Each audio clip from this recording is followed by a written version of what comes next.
you talk about Leon and Connor, and I never would want them on the power play because, or sorry, on the penalty kill because of what we see from them on the power play. And there's something I want to talk about is it's the McDavid factor, right? We heard about the Carey Price factor. We've talked to many players to say it's a real thing, right? And what that is like when you get isolated or you get on a breakaway with a Carey Price or you're in a shootout or whatever the situation is and you kind of second guess things and, you know, it's like almost it just throws a wrench in everything because of who the opponent is. This is the Connor McDavid effect, if you will.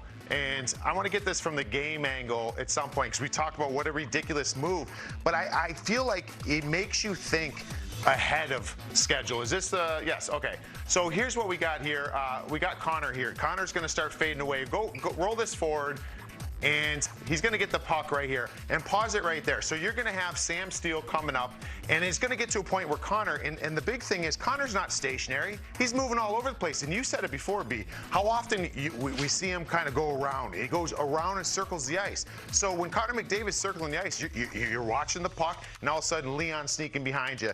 You know, Zach Hyman, Nuge is jumping into the holes. And so you're going to have Connor get going, and watch what ends up happening. This to me is the Connor McDavid factor. Pause it here.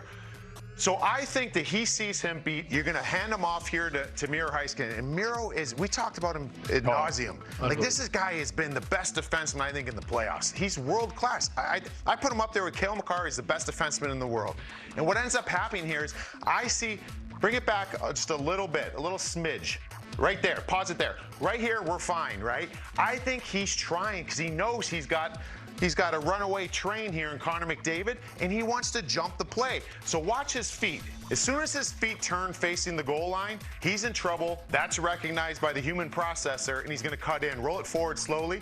And right here, pause it right there. He starts turning his feet. I think he thinks Connor's going to start going, and I'm going to try to cut him off and kill this play. Roll it forward. As soon as those feet turn, Connor, whoop, to the inside.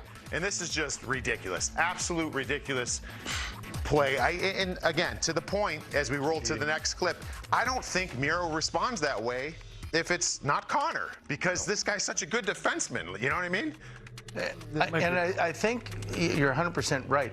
But when they're pre-scouting him, they're going, he likes to circle the net and he looks for guys. So I think Heiskanen thought, okay, he's going behind the net. And he's just getting his feet ready to go and maybe cut him off a little bit. And then all of a sudden, that last instant, he cuts to the middle. And incredible.